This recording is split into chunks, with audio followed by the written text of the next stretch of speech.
बिस्मिल्लाहिर्रहमानिर्रहीम। मैं हज़रत जावेद और आज के वीलॉग में जो बातें हम डिस्कस करने जा रहे हैं, सबसे पहले तो 2025 में हुकूमत की कारकर्दगी क्या रही, क्या हालात रहे, क्या वाक़यात रहे, कैसा रहा 2025 का साल पाकिस्तान के लिए, ख़ास तौर पे अफ़वाज पाकिस्तान ने जो फ़तह हासिल की भारत पर, उस पर बात करेंगे कुछ।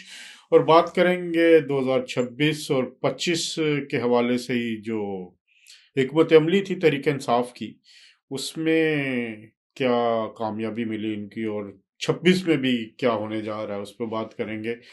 फिर अब सजाएं होना शुरू हो गई हैं। जो सोशल मीडिया के लोग बैठे हुए हैं पाकिस्तान से बाहर, उनको उम्र कैद की सजाएं हुई हैं, 6 लोग हैं। तो उस हवाले से बात करते हैं कि स्टेट या रियासत इस हवाले से क्या कर रही है और क्या हो सकता है। सबसे पहले तो बात करते हैं कि 2025 पाकिस्तान के लिए बड़ा ज़बरदस्त साल रहा, और इस साल हुकूमत की कारकर्दगी को अगर इंटरनेशनल फ्रंट पर देखें तो बेहतरीन रही। 2025 में पाकिस्तान ने भारत को हराया, बदतरीन शिकस्त से दो चार किया, और फील्ड मार्शल सैयद आसिम मुनीर ने बेहतरीन पेशा वराना सलाहियतों का मुजाहरा किया और पाकिस्तान को फ्रंट से लीड किया, और अपने से 6 गुना बड़ी फौजी ताकत को शिकस्त दी। ये एक बहुत बड़ी कामयाबी थी, ख़ासतौर पर उस मौके पर जब कहा यह जा रहा था कि इल्ज़ामात लगाए जाते थे, प्रोपेगंडा किया जाता था कि शायद अफवाज पाकिस्तान की तैयारी नहीं है। लेकिन अफवाज पाकिस्तान ने साबित किया कि वो हर वक्त पाकिस्तान के दिफा के लिए तैयार है, पाकिस्तान के दिफा की मुकम्मल सलाहियत रखते हैं, और भारत के खिलाफ जो शिकस्त दी है उसको, उसमें पाकिस्तान की तीनों फोर्सेस ने अपनी मुकम्मल पेशा वराना सलाहियतों का इस्तेमाल किया है। तो इस पे फील्ड मार्शल सैयद आसिम मुनीर ने ख़ास तौर पर जो किरदार अदा किया है, वो पूरी दुनिया में इस वक्त ज़ेर बहस, और उसका फ़ायदा हमें इंटरनेशनली बहुत हुआ। अमेरिका के सदर डोनाल्ड ट्रंप जो हैं, जिनसे तहरीक इंसाफ तवक्कुआत लगाई बैठी थी कि जी वो आएंगे तो इमरान खान को छुड़वाएंगे, वो इमरान खान को क्या छुड़वाना, उन्होंने फील्ड मार्शल सैयद आसिम मुनीर को वाइट हाउस में दावत दी, उन्होंने उनके साथ लंच किया और उनके साथ एक अपनी गहरी वाबस्तगी का इजहार किया। फिर वज़ीर आज़म शहबाज शरीफ को अगर आप देखें तो उन्होंने जिस तरह पाकिस्तान को जहां अंदरूनी महाजों पर आगे लेके गए, वहीं इंटरनेशनल फ्रंट पर अगर ये कहा जाए कि पाकिस्तान के लिए 2025 का साल आलमी कामयाबियों का साल था।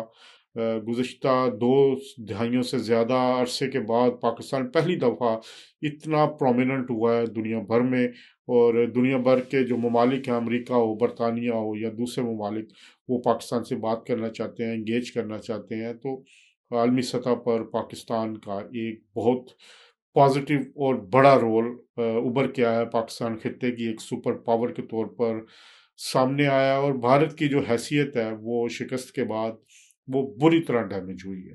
तो आलमी सतह पर पाकिस्तान इस वक्त बड़ी अहमियत अख्तियार कर चुका है। मिडल ईस्ट में देखें, जो यूएई के प्रेसिडेंट हैं वो पाकिस्तान आए, उसके अलावा सऊदी अरब के साथ हमारे ताल्लुकात जो हैं वो स्ट्रेंथन हुए, टर्की हो, उज़्बेकिस्तान हो, ताजिकिस्तान हो, मतलब हर जगह पे पाकिस्तान के वज़ीर आज़म शहबाज शरीफ जहाँ भी गए हैं उन्होंने बेहतरीन तर्जुमानी की है, मुकम्मल इंटरेक्शन किया। और रूसी सदर पुतिन हो या अमरीकी सदर डोनाल्ड ट्रंप, उनके साथ जिस तरह, और चाइना के सदर के साथ भी आप देखें कि उन्होंने जिस तरह इंटरेक्ट किया है, उनसे बात की है, जिस तरह उन्होंने पाकिस्तान का मौक़िफ़ सामने रखा है, और जो एक ज़ाती उन्होंने अपनी एक दोस्तियां बनाई हैं, उसकी वजह से भी आप कह सकते हैं कि पाकिस्तान को बहुत एज मिला है। पाकिस्तान ने इंटरनेशनली अपना जो खोया हुआ मुकाम था वो हासिल किया है। तो वज़ीर आज़म शहबाज शरीफ ने बड़ी अनथक मेहनत की इन तमाम मामलात में, और इंटरनेशनली उन्होंने हर जगह पाकिस्तान को बेहतरीन रिप्रेजेंट किया है। इसमें अगर हम ये कहें कि मुआशी तौर पर जहाँ पाकिस्तान पहले था 2024 में, उसके मुकाबले में 2025 पाकिस्तान की मुआशी सूरत हाल बहुत बेहतर हालत में है। रिजर्व्स जो हैं, जो फॉरेन रिजर्व्स हैं वो बढ़े हैं। इसके अलावा स्टॉक एक्सचेंज जो है वो انتہائی بلند سطح پر موجود ہے، اس میں روزانہ جو ہے وہ اضافہ ہو رہا ہے۔ اس کے علاوہ بزنسز پاکستان میں اپنی بہتری کی طرف جا رہے ہیں۔ گو کہ مہنگائی کا مسئلہ ہے، مہنگائی پر قابو پانے کے لیے حکومت بھی کوشش کر رہی ہے بزنسز کے مواقع کو زیادہ کیا جائے، جو ایک بڑا ابھی تک کا جو آپ کہہ سکتے ہیں حکومت کے لیے سب سے بڑا چیلنج مہنگائی کا ہے۔ تو حکومت کو بھی اس کی طرف مزید توجہ دینے کی ضرورت ہے۔ آدمی کی جو صورتحال ہے، جو اس کی استطاعت ہے، جو اس کا خرچ کرنے کی صلاحیت ہے، اس کو بڑھانے کی بھی ضرورت ہے، اور بزنس کو فروغ دینے کے لیے مختلف مواقع دینے چاہیے۔ یہ تو بات ہو گئی یہ حکومت اور حکومت کی کارکردگی۔ اب آتے ہیں تحریک انصاف کی سیاست کی طرف۔ تو تحریک انصاف کی سیاست 2025 میں اگر یہ کہیں کہ مکمل طور پر ناکامی سے دوچار رہی، عمران خان پھر پورے سال اندر ہی رہے، مختلف تاریخیں دی جاتی رہیں، مختلف الٹیمیٹم دیے جاتے، مظاہروں کی کال دی جاتی رہی، لیکن عمران خان کی رہائی جو ہے وہ ممکن نہ ہو سکی، اور یہی صورتحال ہمیں 2026 میں بھی نظر آ رہی ہے۔ عمران خان کے جو سب سے اہم جو ایک مہرہ تھا یا جو ان کا سرپرست تھا فیض حمید، اسے سزا ہوئی، اور اس طرح ایک بہت بڑا دھچکا لگا تحریک انصاف کو اور تحریک انصاف کی سیاست کو۔ تو یہ ساری صورتحال جو ہے تحریک انصاف کے لیے جو ہے اس وقت وہ بند گلی میں تقریباً پہنچ چکی ہے۔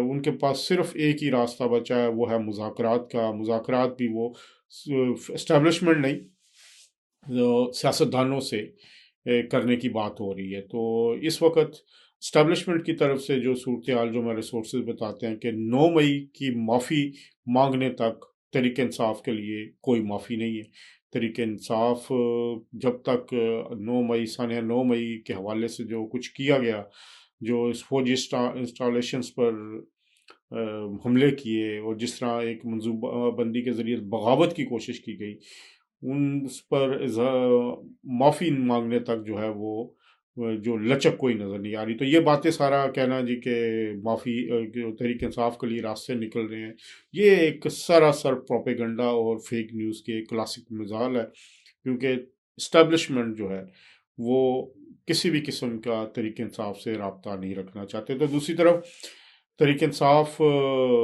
مذاکرات کی بھیک مانگ رہی ہے۔ بیرسٹر گوہر جو چیئرمین ہیں وہ یہاں تک کہہ چکے ہیں کہ بلکہ خود واسطے دے رہے ہیں، ترلے منتیں کر رہے ہیں کہ مذاکرات ہمارے ساتھ کریں۔ اس کے علاوہ وہ جو ایک اپوزیشن اتحاد بنا ہوا ہے، اس کے حوالے سے بھی مذاکرات کی بات ہو رہی ہے، لیکن مذاکرات جو ہیں وہ کس شرائط پر، کیا عمران خان کو جیل سے رہا کروانے کے لیے، یا پھر پاکستان کی بہتری کے لیے، پاکستان کی معاشی صورتحال کے لیے مذاکرات ہوں؟ تو میرا نہیں خیال کہ کسی فرد واحد کے لیے جو ہے عمران بچاؤ تحریک کے لیے حکومت کسی قسم کے مذاکرات میں انٹرسٹڈ ہوگی۔ تو تحریک انصاف کے لیے ایک کڑا سال، اور اگلا 2026 بھی کچھ اسی طرح ہی لگ رہا ہے۔ اب جو تحریک انصاف کا مطالبہ عمران خان کی رہائی سے صرف ایک ملاقات کروانے تک محدود ہو چکا ہے۔ ایک تھیٹر سجایا جاتا ہے ایوری ٹیوزڈے کو، جہاں پر سوشل میڈیا کے مختلف جو ایکٹیوسٹ ہیں وہ اکٹھے کیے جاتے ہیں، ٹک ٹاک بنائی جاتی ہیں، انسٹاگرام ریلز بنائی جاتی ہیں، اور اس طرح ایک آپ کہہ سکتے ہیں کہ سوشل میڈیا ایکٹیویٹی سے بھرپور 7-8 گھنٹے گزارنے کے بعد پھر اپنے اپنے گھروں کو چلے جاتے ہیں۔ تو یہ صورتحال ہے تحریک انصاف کے لیے، جو اس وقت قیادت کے بحران کا بھی شکار ہے۔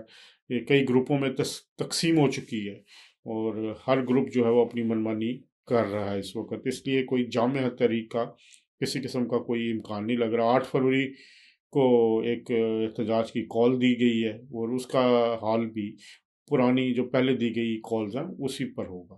اب بات کرتے ہیں جو سوشل میڈیا دہشت گردی پاکستان کو درپیش ہے، اس چیلنج کو، اور ہم نے دیکھا کہ گزشتہ 2 سال میں پاکستان سے باہر سے بیٹھ کے پاکستان کے خلاف، پاکستان کے اداروں کے خلاف، پاکستان میں بغاوت کے لیے، پاکستان کے امن و امان کی خرابی کے لیے، اور پاکستان میں انتشار پھیلانے کے لیے امریکہ برطانیہ کو ایز اے پلیٹ فارم استعمال کیا جا رہا ہے۔ یہاں سے بیٹھ کر روزانہ کوئی نہ کوئی من گھڑت بات، کوئی نہ من گھڑت کہانیاں، قصے وہ سنائے جاتے ہیں لوگوں کو، اور ایک उम्मीद दिलाने की कोशिश की जाती है कि बस जी ये सिस्टम गया, इमरान खान वापस आ रहा है, इमरान खान वापस आ रहा है, और हमने देखा कि इमरान खान तो वापस नहीं आ रहा।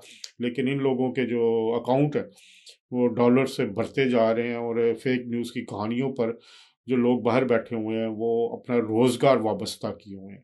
तो अभी सज़ा हुई है, और सज़ा जो है वो 6 लोगों को हुई है।